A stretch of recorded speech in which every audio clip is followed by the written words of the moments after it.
კვლავ მოგესალმებით, მადლობა რომ გვისმენთ მთელ საქართველოში და გვიყურებთ პლატფორმებზე იმედი.g, My Video.g, ასევე მაგთის IP ტელევიზიით 53 არხზე და რადიო იმედის Facebook გვერდზე.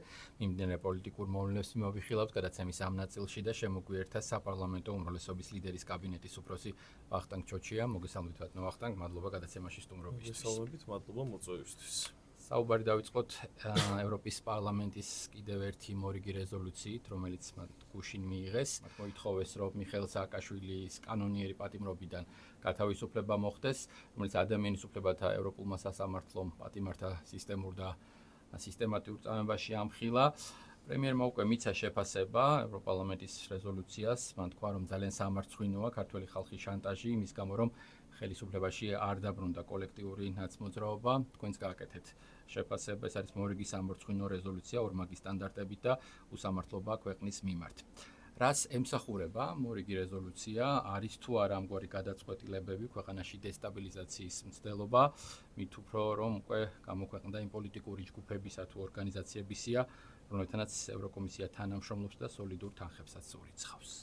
კიდევ ერთხელ მოგესალმებით, მივესალმებით ჩვენს მსმენელებსა და მაყურებელს. რაც შეეხება ქალბატონი რასას მიერ დაინიცირებულ ამ სამარცხვინო რეზოლუციას კვლავ განმეორდების შეფასებაში არის პირდაპირ ქართული პოლიტიკის შიდა საქმეებში ჩარევის მორიგი უტიფარი მცდელობა. და რამდენიმე საკითხი არის მნიშვნელოვანი. პირველი საკითხი ის არის, რომ ყველა ჩვენს უცხოელ პარტნიორთან ჩვენი ურთიერთობები რეგულირდება ვენის კონვენციით. შეიძლება საზოგადოების ფართო ნაწილმა არ იცოდეს, თუმცა არსებობს საერთაშორისო სამართლებრივი სისტემა, რომლის წევრიც ვართ ჩვენ 193 ქვეყანა, რომელიც ფაქტობრივად გაეროს მიერ აღიარებული არიან სუვერენ ქვეყნებად და ჩვენი ურთიერთობები ეფუძნება სხვადასხვა ხელშეკრულებებს, მათ შორის არის დიპლომატიური და საკონსულო ურთიერთობების შესაძლებლობა ვენის კონვენცია. ეს არის ამომავალი, ასე ვთქვათ, ხელშეკრულება ქვეყნებს შორის გაფორმებული, რომელიც ადმინისტრებას ახდენს გაერო და ამით უნდა იხელმძღვანელოს თითოეულმა სახელმწიფომ ურთიერთობების წარმართვისას. პირდაპირ წერია კონვენციის 51 მუხლში, რომ ყველა უცხოელი პარტნიორი, მათ შორის აკრედიტირებული დიპლომატიური წარმომადგენლობა ქვეყანაში, ვალდებულია პატივისცეს საქართველოს, ამ შემთხვევაში საქართველოს, იმ ქვეყნისაც ის აკრედიტირებული არის, კანონებს, იმ რეგულაციებს, რომელიც ამ ქვეყანაში მოქმედებს, წარმართოს ქვეყანასთან ურთიერთობა მხოლოდ საგარეო საქმეთა სამინისტროს გზით და არ ჩაერიოს ქვეყნის შიდა საქმეებში. ფაქტობრივად, როგორც რასა, ისე მისი კოლეგები სამივე პრინციპს არღვევენ და ჩვენთვის უკვე აღარც გვიწევს იმის მტკიცება, თქვენ გახსოვთ, რომ მმართველი გუნდი ცოტა მორიდებით საუბრობდა ხოლმე ქვეყნის შიდა საქმეებში ჩარევის მცდელობებზე, გვიწევდა სხვადასხვა რაღაცების ახსნა, თუმცა პარლამენტის თავმჯდომარემ რომ შეფასება მისცა ბრიუსელის მხრიდან ქვეყნის შიდა საქმეებში ჩარევა არჩევნებამდე 3 თვეზე ცოტა ნაკლები რჩება, ხო? ხო, ჩვენ გვახსოვს, რომ არა მარტო შიდა საქმეებში, არამედ უშუალოდ საარჩევნო კამპანიის წარმართვითაც კი იყვნენ დაკავებულები, თუმცა ჩვენ რო გვიწევდა საუბარი და რაღაცების მტკიცება და არგუმენტებით საუბარი და ცოტა უხერხულობაც ახლდა ამ პროცესს, რომ ჩვენ პარტნიორებზე გვეთქვა, რომ შიდა საქმეებში ერევიან აქვთ ჩარევის მცდელობა, უბრალოდ გარკვეულ უხერხულობებს ქმნიდა, თუმცა უკვე ფაქტი არის, ხო, საზოგადოებას ნათლად ხედავს, რომ არის ეს მცდელობა და მცდელობასაც ცდება უკვე. და ასევე ჩვენ ვიხილეთ, რომ ისინი თვითონვე გახსოვთ თქვენ ამდენად ისინი დაიწყო ევროკომისიაში ის პროცესი, როდესაც გამჭვირვალობაზე თვითონ დაიწყეს საუბარი და ის პროცესი, რა პროცესი ხდებოდა საქართველოში, მათ შორის ამ ფონზე გამოაშკარავდა ის ორგანიზაციები, რომლებსაც აფინანსებდნენ და ასე შემდეგ. თუმცა თქვენ სწორედ აღნიშნეთ, ასევე მნიშვნელოვანი არის, რაც შიდა საქმეებში ჩარევის ერთ-ერთი ყველაზე კარგი ინდიკატორი არის, როდესაც თქვენ კარნახობენ, ვინ უნდა ჩასვათ ციხეში და ვინ გამოუშვათ ციხიდან, ხო და ამ შემთხვევაში საუბარი არის ექს-პრეზიდენტზე, დამნაშავეზე, ბრალდებულზე და მათ შორის მსჯავრდებულზე მიხეილ სააკაშვილზე, რომლისთვისაც მსჯავრის მტკიცების სტანდარტი საქართველოს სამართლებრივ სისტემას გასცდა და დაამტკიცა ევროპის ადამიანის უფლებათა სასამართლო. ანუ იგივე სტრასბურგის სასამართლო, ხო, შესაბამისად, სადაც სამართლებრივი მტკიცების ტვირთი არის უმაღლესი სტანდარტი ადამიანის უფლებათა სისტემაში. აქედან გამომდინარე, როდესაც ისინი საკუთარ ინსტიტუციებს არსებენ პატივს, ხო, რთულია მათ მოთხოვო, რომ შენი ქვეყნის შიდა მართლმსაჯულების სისტემას სცენ პატივი. მართალია ერთმანეთთან პირდაპირ კავშირში არ არის ევროკავშირი და ადამიანის უფლებათა ევროპული სასამართლო, ეს არის ევროპის უпростоრეთ სხვა ორგანიზაცია არის და მის მიერ ორგანიზებული სასამართლო არის, ეს European Council არის და არ არის ევროკავშირის წევრი, თუმცა ნებისმიერი სამართლებრივი დავა თუნდაც ქვეყნებს შორის განიხილება ამ სასამართლოს მიერ და ყველაზე მაღალი სანდოობით სარგებლობს. და აქედან გამომდინარე ცხადია, რომ უბრალოდ პოლიტიკურ манипуляციას აქვს ადგილი და არა იმას, რომ ვინმეს ეჭვში აქვს, რომ მიხეილ სააკაშვილი არის დამნაშავე და ცხადია ხა ისიც, რომ მიხეილ სააკაშვილი აქ სჭირდება და გარკვეული არეულობის შემოსატანად, დაპირისპირების შემოსატანად და იმ პოლარიზაციის გასაღრმავებლად, რომელზეც თითქოს თვითონ საუბრობენ ხოლმე, რომ უნდა დასრულდეს. მიუხედავად იმისა, რომ მათ მოუწოდეს რადიკალურ ოპოზიციის წარმომადგენლებს, რომ არ მიიღონ თვითმმართველობის არჩევნებში მონაწილეობის მიღება, რაც ვიცით, ამ დრომდე ლელო აპირებს არჩევნებში მონაწილეობის მიღებას.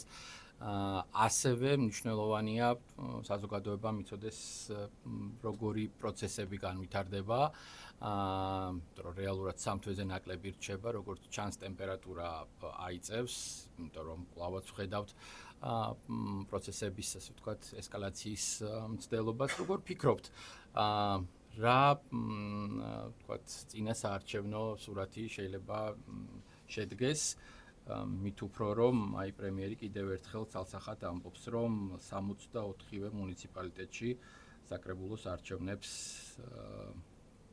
მოიგებს ქართული ოცნება. ხო, ოპოზიციის ნაწილში სავალალო მდგომარეობა არის, ანუ ფაქტობრივად დაბნეულობის ხარისხი მათ უბიძგებს იმისკენ, რომ საკუთარი ამორჩეველიც კი შეცდომაში შეიყვანონ და მოატყუონ არათუ ქართული საზოგადოება, რომელსაც ასე უტიფრად ატყუებენ ხოლმე. ჩვენ ვნახეთ, რომ როდესაც საუბარი იყო სხვადასხვა ოპოზიციონერი ლიდერი პოლიტიკოსის მხრიდან შიმშილობაზე და მე როდესაც დაასრულა ქალბატონმა ელენემ შიმშილობა, ცხადია, ხა ეს ყველას გაგვიხარდა და ადამიანურად რთულია, როდესაც მით უმეტეს ქალბატონი ესეთ რადიკალურ და უკიდურეს პოლიტიკური პროტესტის ფორმებს მიმართავს, თუმცა ცხადია, ეს როდესაც ხდება, უნდა ხდებოდეს გულწრფელობის საფუძველზე და არა რაღაცა PR ტექნოლოგიური ნარატივის ფარგლებში, იმიტომ რომ შემდგომ ემპათიაც აღარ უჩნდება ადამიანს, როდესაც იცის, რომ შენ თვალთბაქცურად მოქმედებ. იმ დღეს გააკეთეს განცხადება 8 ოპოზიციური პარტიის სახელით, რომ 8 ოპოზიციური პარტია არ მიიღებს თვითმმართველობის არჩევნებში მონაწილეობას და ფაქტობრივად იკადრეს უდიდესი ტყუილი. ეს 8 ოპოზიციური პარტია არის ილუზიის ნაყოფი, არ არსებობს არანაირი 8 ოპოზიციური პარტია, არის 4 ოპოზიციური პარტია, ბარიერ გადალახული. ეს არის გახარია საქართველოსთვის, ლელო, ახალი და ნაციონალური მოძრაობა და თვითონ ახალის და ნაციონალური მოძრაობის წარმომადგენლებმა გააკეთეს სხვა 8 პარტიის სახელით განცხადება. ხა ეს რას გულისხმობს? თქვენ იცით, რომ ნაციონალური მოძრაობა და ახალი მოიცავს რამდენიმე პარტიას, რომელიც გაერთიანებულია, თუმცა რეგისტრირებულია ერთ პოლიტიკურ სუბიექტად, ვინაიდან საარჩევნო კოდექსში ცვლილება შევიდა და კოალიციები აღარ არის, ერთი პარტიული სუბიექტი იყრის კენჭ შესაბამისად 2 პარტიამ 4 პარტიიდან 2 პარტია აპირებს მონაწილეობის მიღებას, 2 არ აპირებს. აქ საუბარი არ არის მათ მიერ მოყოლილ ტყუილებზე, აქ საუბარია იმაზე, რომ კონსოლიდაცია ამ დესტრუქციულ ოპოზიციურ ძალებს შორის არ არსებობს. არ აქვს საერთო პოზიცია, მიიღებენ არჩევნებში მონაწილეობას, არ მიიღებენ არჩევნებში მონაწილეობას, იმიტომ რომ თვითონაც არ იციან ხა გარკვეული ჩვენ ამასთან დაკავშირებით მუდმივად საუბრობთ, რომ ისინი გარკვეულ დავალებებს იღებენ, გარკვეულ ნაკარნახევ დავალებებს იღებენ უცხოეთიდან და შესაბამისად დაბნეულ პოზიციაში იმყოფებიან. ხო რთული ხა ერთ დღეს საზოგადოებას აუხსნა, რატო იღებ მონაწილეობას, მეორე დღეს რატო არ იღებ და აი ამის გამო ჩვენ ვნახეთ, რომ უშუალოდ გუნდს შორის ლელოშიც მოხდა დაპირისპირება, როდესაც ელისაშვილმა გააკეთა განცხადება, რომ აპირებს ებრძოლოს ქართულ ოცნებას და მართულ გუნდს მისი არჩევნებში მონაწილეობის გზით და არჩევნებში ჩართულობით. თუმცა დაველოდოთ, ალბათ სანამ ოფიციალური კამპანიები დაიწყება 60 დღით ადრე, იწყება ოფიციალური კამპანია, მანამდე მათ ჩამოყალიბებული პოზიცია უნდა ჰქონდეთ, მე უკვე გვიანი იქნება. ელექტორატზე მინდა ვისაუბროთ. ჩვენ მუდმივად გვესმის, რომ ძალიან მნიშვნელოვანია საზოგადოებრივი დაკვეთა, ქართული ოცნების შემთხვევაში აქ მთავარი აქცენტი კეთდება მშვიდობაზე, კეთილდღეობაზე, სტაბილურობაზე. როდესაც საუბრობთ თქვენი ოპონენტების და მათი ამომრჩევლის, თქვა, დაკვეთაზე, რა არის ეს დაკვეთა რეალურად, თუ გამოიკვეთა ამ პროცესებმა, ბოლოს განვითარებულა მოვლინება თუ გვიჩვენა, არის, თქვა, ეს პროტესტი და მონაწილეობის არ მიღება, თქვა, უარის თქმა თვითმმართველობის არჩევნებზე, თუ რეალურად ამ, თქვა, ადამიანებს, რომლებმაც ხმა მისცეს ოპოზიციას და ფაქტობრივად გამოდის 61 მანდატი აქვს, ხო, ოპოზიციას, რომელზედაც უარი თქვეს, პროცესები საკანონმდებლო ორგანოდან გამოიტანეს და ქუჩაში გააგრძელეს მთელი ეს თვეები, რასაც ვუყურებთ. არის ეს რეალურად ამ ხალხის დაკვეთა, როგორ ფიქრობთ? აი პირველ რიგში მინდა შევეხო იმ თემას, რაც თქვენ კითხვის პირველ ნაწილში დასვით, მშვიდობა, ხო? თითქოს ამ მშვიდობაზე საუბრობენ, რომ საკმაოდ ირონიულადაც და ცინიკურადაც. ზუსტად ამის თქვა მინდოდა, რომ საუბრობენ ირონიულად, ცინიკურად, თითქოს მშვიდობა მონაპოვარი არ არის და მე მინდა უბრალოდ მათ ხო ეს რატომ შეიძლება ხდებოდეს, ხო? ეს არის უბრალოდ ან მათი პოლიტიკური ვერაგობის, ანუ ბოროტებიდან გამოწვეული საკითხი, ან პოლიტიკური უმეცრების, ან შეგნებულად მიმართულად ებრძვიან მშვიდობას, ან ვერ ხვდებიან და ვერ აფასებენ მშვიდობის ფასს. მე არ მგონია, რომ ისინი ვერ ხვდებოდნენ და ვერ აფასებდნენ მშვიდობის ფასს და მე უბრალოდ მათ მოუწოდებ და ასევე საზოგადოებას, ვისაც მშვიდობის ფასში ეჭვიეპარება, რომ დახედონ რუკას. სად ვართ ჩვენ? ჩრდილოეთის მხრიდან ტერიტორიები ოკუპირებულია და აგრესორი სახელმწიფო ყავს. სამხრეთით ცოტა ქვევით, ხო? ირანს უდიდესი კონფლიქტი ქონდა მთელ სოფლიოსთან, ასევე აზერბაიჯანს, სომხეთს მუდმივ კონფლიქტში არიან ერთმანეთთან და ჩვენ ვართ ფაქტობრივად მშვიდობის კერა ამ რეგიონში, რასაც ქვია შავი ზღვის რეგიონი, რო აღარ ვახსენოთ საერთოდ უკრაინა-რუსეთის ომი, რომელიც არც თუ ისე შორს არის ჩვენგან ერთ აკვატორიაში ვართ მოქცეულები. როდესაც ამ პროცესს გაანალიზებ და უბრალოდ რუკას დახედავ, მე ხვდები, რომ უირა მაგარი ყოფილა მშვიდობა და მშვიდობის ფასი რამხელა. საერთოდ აღარანაირი ფასი აღარ აქვს არც ეკონომიკურ ზრდას. ყველაფერი ეფუძნება მშვიდობას. ფასი როგორ არ აქვს ეკონომიკურ ზრდას, უბრალოდ ეკონომიკური ზრდა მშვიდობის გარეშე გამორიცხულია. არც არავინ ინვესტიციას არ შემოიტანს, ვერც ჯანდაცვის სისტემა გექნება გამართული და ვერაფერი მშვიდობას ეფუძნება ყველაფერი. შესაბამისად, ეს ქართული ოცნების ამოჩემება არ არის, რომ გაიძახის, რომ მშვიდობა უპირველეს ყოვლისა. მშვიდობა არის უპირველეს ყოვლისა, მშვიდობა თუ არ იქნება, შესაბამისად არ იქნება არაფერი და ამის ნათელი მაგალითი ახლა ის რაც უკრაინაში ხდება და ნებისმიერ ადამიანს შეუძლია ნახოს. რაც შეეხება იმ ოპოზიციურ მუხტს, რომელსაც რუსთაველზე ბოლო დღეებში კი არა და უკვე ბოლო რამდენიმე თვეა ვადევნებთ თვალს, ხო? ეს არის ხელოვნურად შექმნილი მუხტი, ფაქტობრივად ისინი ცდილობენ, რომ ამ მუხტის რეანიმაცია მოახდინონ, თუმცა შეუძლებელია ხა ოპოზიციას არ ძალუცის, რომ მკვდარი გამოაცოცხლოს. თქვენ ხედავთ, რომ ქუჩაში 100 და 150 ადამიანი იკრიბება და ეს 100 და 150 ადამიანიც უკვე არაერთგზის ამხილა მართლმა გუნდმა, რომ და თვითონ თავად ამხილეს, რომ იღებენ სხვადასხვა ქვეყნებიდან დაფინანსებებს და შესაბამისად ხელფასი მე არ მინდა შევაწყო მივაყენო იმ ადამიანებს, რომლებიცაც გულწრფელად სჯერა, რომ იქ დგომით რაღაცა მაღალ მატერიებს ემსახურებიან, თუმცა მათი უდიდესი ნაწილი გარკვეული მერკანტილური მიზნებისთვის იმყოფება იქ, რაც თავადვე არაერთხელ დაადასტურეს. ზუსტად ამ დაფინანსების საკითხზე მინდა ვისაუბროთ. ევროპარლამენტის პოლიტიკური ჯგუფის მიერ გასაჯაროებული ინფორმაციით დადასტურდა, რომ კონკრეტული არასამთავრობო ორგანიზაციები ევროკომისიისაგან სოლიდურ თანხებს იღებდნენ. ამ ინფორმაციის თანახმად ახალგაზრდა იურისტთა ასოციაციას მიღებული აქვს 967.000 ევროზე მეტი, ამავე ოდენობის თანხაზე აქვს ევროკომისიას კონტრაქტი დადებული სოციალური სამართლიანობის ცენტრთან. ბაია პატარაია საფარიკი კონტრაქტის მიხედვით 900.000 ევროს მიიღებს, 2 მილიონის ღირებულების კონტრაქტია გაფორმებული სოროსის ფონდთან. რას ხმარდება და რას უნდა მოხმარდეს ეს თანხა, რომელსაც კონკრეტული სუბიექტები იღებენ? საინტერესო შეკითხვაა, რას ხმარდება ამ შეკითხვას მეც დაგისვავდით თქვენ, ანუ იქიდან გამომდინარე, რომ არ ვიცით, რას ხმარდება ეს თანხები, სწორედ აქიდან გამომდინარე იყო საჭირო მთელი იმ პროცესის ქვეყანაში ჩატარება, რა პროცესიც მართველი გუნდის, რა ვიცი, აი მართლა სიძლიერით და ერთ აზრზე ყოფნით გავიტანეთ, ხო? საიდან დაიწყო საერთოდ ეს ამბები, ეგრეთ წოდებული გამჭვირვალობის კანონის ფონზე მოყვა ნებათა ღელვა.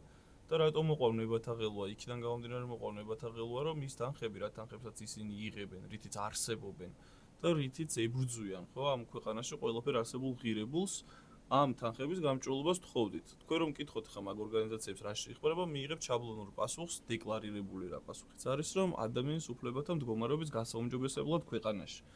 თუმცა, რაიმე ან ინდიკატორი ხო უნდა კონდეს ამ ადამიანის უფლებების გაუმჯობესებისკენ, როდესაც ამდენი თანხა იხარჯება. ეს თანხები თქვენ რაც ჩამოთვალეთ, იმაზე მეტია, ვიდრე სახელმწიფო იღებს მათგან დახმარების სახით. ჩვენ მნიშვნელოვანია რომ არ აგვერიოს ერთმანეთში რა არის მიღებული გრანტი და რა არის სესხი, რომელსაც ჩვენი პარტნიორებისგან ვიღებთ ხოლმე და შემდგომ უკან ვაბრუნებთ. ეს თანხები არის მათ მიერ საჩუქრად გაცემული, ბჭყალებში საჩუქრად, რომლებიც შემდგომ ხმარდება გარკვეულ საკითხებს, რომელიც უნდა იყოს გამჭოლილი. აქვე უცებ ვიტყვი, რომ აი რაზეც თავიდანვე ვსაუბრობდით და აი ყველაზე კარგად აღნიშნავდა ხოლმე ბატონი პრემიერი, ხო, ირაკლი კობახიძე, ყველა ფულს აქვს გავლენა და ამის ნათელი დამადასტურებელი არის, რომ თავად ევროპარლამენტმა გამოაქვეყნა ის ორგანიზაციები, რომლებსაც თანხას ურიცხავს, რომლებიც თავის მხრივ გავლენას ატარებენ, მათ გავლენას ატარებენ სხვადასხვა ქვეყნებში. სწორედ ამ სიაში არის მოხვედრილი ის ქართული NGO-ებიც. აი დედაქალაქის მერი ამბობს, რომ ისინი ჩართულები იყვნენ რევოლუციურ სცენარში და მცდელობები ჰქონდათ ქვეყანაში მოეწყოთ სახელმწიფო გადატრიალება. დიახ. ამგვარი შეფასება მოვისმინეთ დღეს. როგორ ფიქრობთ, ეს პროცესები კიდე აქტიურ ფაზაშია? რა შეიძლება ვთქვათ, ვიხილოთ სცენარის იმ ნაწილში, რაც ვთქვათ ამ სამი თვის განმავლობაში შეიძლება მოხდეს? ხო, რა თქმა უნდა, როდესაც ის თანხები, რა თანხებსაც ეს პირები იღებდნენ და ამ თანხებით ფინანსდებოდა მათი მობილიზება აქციაზე, ეს აქცია გადაიზრდებოდა ძალადობრივ პროცესში და პარლამენტზე ხორციელდებოდა შტურმი, მათ შორის თქვენ ნახეთ და ყველამ ვიცით პოლიციელების ჯანმრთელობას რამხელა ზიანი მიადგა. როდესაც ეს ხდებოდა იმ თანხებით, რომელი თანხებსაც ისინი იღებდნენ სხვადასხვა ქვეყნებიდან, პარტნიორი თუ არა პარტნიორი ქვეყნებიდან, ცხადია, ჩვენ თამამად შეგვიძლია დავაკვალიფიციროთ როგორც თანხები, რომლებიც მიმართული არის სახელმწიფო გადატრიალებისკენ და ჩვენ ყოველთვის აღვნიშნავთ ხოლმე, ჩვენ არავის ბრალს არ უყენებთ და ბრალდებას არ ასე ვთქვათ წარუდგენთ. ჩვენ ყოველთვის ვიძახით, რომ გამოვიდეს შესაბამისი საელჩო, შესაბამისი ორგანიზაციის ხელმძღვანელობა და პასუხისმგებლობა აიღოს იმ თანხებზე, რა თანხებსაც თვითონ ურიცხავენ და შემდგომ ორგანიზაციები ხარჯავენ. მე რო თქვენ ფულს გაძლევთ როგორც სახელმწიფო, თქვენ როგორც ორგანიზაციას, შემდგომ თქვენ რაღაცა კონკრეტულ პროექტებში დახარჯავთ ამ ფულს და მე რო ვიძახი, რომ მე არ ვიცი, მე ფული მივეცი და მან რაშიც უნდა დახარჯა, ამის არც არავის ჯერა და ასე არც ხდება, ხო, რა თქმა უნდა, შენ რო ადამიანს კონკრეტულ თანხას გადასცემ, ვალდებული ხარ მათ შორის იმაზე, ეს თანხა რაში დაიხარჯება და ის პირი შენ და მე ვალდებული არის და სწორედ ამ ვალდებულებებზე საუბრობს ხოლმე მართველი გუნდი, რომ უნდა იყოს გამჭვირვალობა ამ პროცესის. რაში იხარჯება ამ ხელა თანხა ჩვენს ქვეყანაში და თუ სასიკეთო საქმეში დაიხარჯება, პირველები გამოვალთ და პირველები დავადასტურებთ და გამოვხატავთ ჩვენს მადლიერებას ჩვენი პარტნიორების მიმართ. მადლობა, წარმატებები მინდა გისურვოთ. მადლობა თქვენ. სვენელს და მაყურებელს შევახსენეთ, რომ პირდაპირ ეთერში ვესაუბრებოდით საპარლამენტო უმრავლესობის ლიდერის კაბინეტის უფროს ვახტანგ ჩოჩიას. მადლობა დათმობილი დროისთვის, მე ხვალამდე გემშვიდობებით.